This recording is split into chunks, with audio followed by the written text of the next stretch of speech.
Hello বন্ধুরা, আমার আরেকটা ব্লগে তোমাদের সবাইকে ওয়েলকাম। দিনটা ছিল রবিবার। আমার আগের ব্লগে তোমরা দেখেছিলে আমি আমার স্কুলের বেস্ট ফ্রেন্ড দেবরানীর বাড়িতে শনিবারটা ছিলাম। আর আজকে আমি ওর বাড়ি থেকে চলে যাব। তো সেজন্য সকাল সকাল ঘুম থেকে উঠেছি, স্নান টান করে ফ্রেশ হয়ে নিয়েছি। আর দেখছি তার আগেই ও উঠে ভোরবেলা থেকে সবার জন্য ব্রেকফাস্ট বানানো শুরু করে দিয়েছে। মনটা বিশেষ ভালো লাগছে না, কারণ একদিনের মধ্যে তো কত গল্পই বাকি রয়ে গেল। কিন্তু কি করব, সময়গুলো যেন প্রিয় মানুষদের সাথে খুব তাড়াতাড়ি কেটে যায়। কিন্তু আগের দিন রাত 2টো অবধি গল্প করার পর ও এত সকাল সকাল উঠে এত কিছু কি করে জোগাড়লো আমি ভাবতেই পারছি না। তো যাই হোক, খাওয়া দাওয়া করে বেরিয়ে পড়লাম ওখান থেকে টাটা বলে। বিদায় জানাতেই হতো, আবার পরের বার আসবো, সেই জন্যই এবার চলে যাওয়া হয়তো। কি জানি কবে যে আবার দেখা হবে। তো যাই হোক, আজকে আমি যাচ্ছিলাম বানারঘাটটা ন্যাশনাল পার্ক।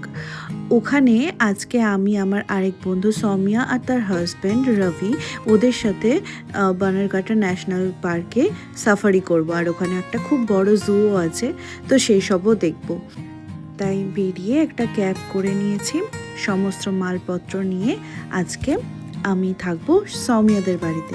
এই যে পার্কিং লটে পৌঁছে গেছি আর ওদেরকেও খুঁজে পেয়ে গেছি। এই আমার বন্ধু সৌমিয়া আর তার হাজব্যান্ড রবি। খুব একটা গরম নেই, কিন্তু চারিদিকে বেশ ঝলমলে রোদ উঠেছে।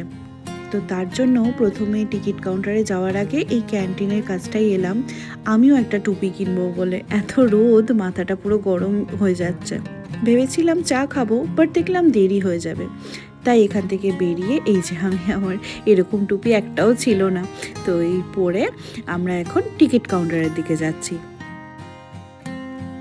যবে থেকে ব্যাঙ্গালোর এসছি একটা কথা বারবার করে বলতেই হচ্ছে, মানে চলেই আসছে, যে রাস্তাঘাট সব জায়গা এত সুন্দর করে পরিষ্কার করে রাখা। আমি এইগুলো না আমাদের ওখানে পাইই না। এখানে মানুষজনেরও হয়তো সিভিক সেন্সটা সেই রকমই। তো যাই হোক, আমরা এক গ্লাস করে আখের রস খেয়ে নিয়েছি। খুব গরম লাগতে লেগেছে এবার রোদের মধ্যে।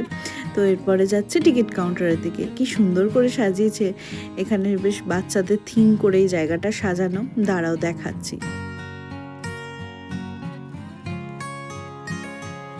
এই যে এন্ট্রি নিয়ে নিলাম, এবার আমাদের সাফারি শুরু হবে। কি সুন্দর করে সাজিয়ে গুছিয়ে রেখেছে, নানা ধরনের আলো, নানা ধরনের অ্যাকোয়ারিয়াম। খুব ভাল লাগছে দেখতে। বাচ্চাদের আকর্ষণ তো এগুলোই মেনলি না। উঠে পড়েছি গাড়িতে। উইঙ্গার কিনা বলতে পারবো না, তবে ওই ধরনেরই গাড়িগুলো এখানে সব রাখা ছিল।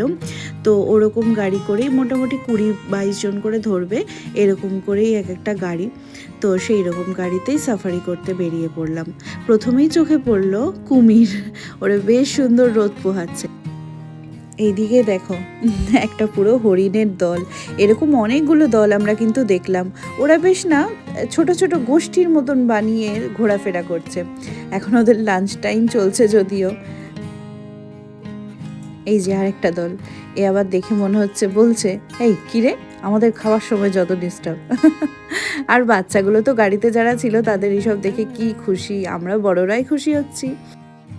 এই যে এবার চোখে পড়লো হাতি। অনেকগুলো হাতি দেখলাম।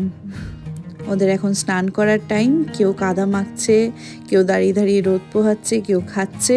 কি ভাল লাগছে দেখতে। আর একটা পুচকে হাতিও ওদের মাঝখানে আছে, জানি না দেখতে পাচ্ছ কি না। গাড়িটা একটু একটু করে এগোচ্ছে, আর যেখানে যাদের থাকার জায়গা সেই জায়গাটায় এসে একটু করে স্লো করে যিনি ড্রাইভার তিনিই বলে দিচ্ছেন এখানে এই আছে সেখানে তাই আছে। তো এবার আমাদের যেটা চোখে পড়লো সেটা হচ্ছে ভাল্লুক। ওরা বেশিরভাগই, আমরা যতগুলো ভাল্লুক দেখলাম বেশিরভাগই এখন ঘুমিয়ে আছে। মোটামুটি সেটাই ওদের স্বভাব, বেশিরভাগ সময় ল্যাথ খাওয়া। তো কেউ গাছে, কেউ মাটিতে, এইভাবেই ল্যাথ খাচ্ছে সব। একটা দেখলাম একটু অ্যাক্টিভ আছে, সে চলাফেরা করছে। এই যে সেইটা, এইটা ঘুরতে ঘুরতে না সেই ছোটোবেলাকার কথা মনে পড়লো, যখন স্কুল থেকে আমাদের জুয়ে নিয়ে যেত। আর এরকম লাইন করে আমরা বন্ধুরা ঘুরতাম, আর আমাদের ম্যাডাম যিনি থাকতেন তিনি দেখাতেন, এই দেখো এটা এই, এটা সেই। সেই ছোটোবেলার মতোই যেন ব্যাপারটা। এবার আমরা ঢুকলাম যেই জায়গায় হিংস্র জন্তুগুলো থাকে বেশি, সেই জায়গাটায়। আর শুরু হলো এই লেপার্ড দিয়ে। এদের এখন ভাত ঘুম চলছে, যদিও সব ঝিমাচ্ছে, কিন্তু যা স্টাইল, এদের যা কায়দা হাঁটার, তুমি দেখলে পাগল হয়ে যাবে।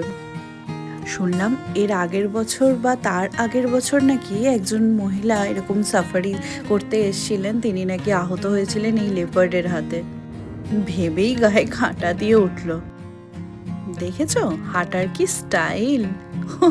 আমরা বড়রাই ওদের দেখে এতই মানে উচ্ছ্বসিত হয়ে যাচ্ছি, বাচ্চাগুলো তো যে কি করছে তোমরা না দেখলে সামনে থেকে বুঝতে পারতে না। আর এ তো আরেক কাণ্ড করেছিল, এই সমানই পিছনে পিছনে আসছে গাড়িটার, আর গাড়িটাও বেশি তাড়াতাড়ি এগোতে পারছে না, কারণ এ একদম গাড়ির সঙ্গে সঙ্গে ঘুরছে। আর একটা জিনিস খুব ভাল লাগলো, চিড়িয়াখানায় যেমন মানে বন্ধ করে খাঁচায় রাখা হয়, এই ন্যাশনাল পার্ক মানে তো ওদের খোলায় ছেড়ে রাখা হয় না, তো ওদের খুব কেয়ারও নেওয়া হয়। দেখলাম প্রথম প্রথম দিকে ওদের শুনছিলাম যে ওরা টাইমলি খেতে দিতে আসা বা সমস্ত কিছুই করায়, তো খুব সুন্দর লাগলো এসব দেখে।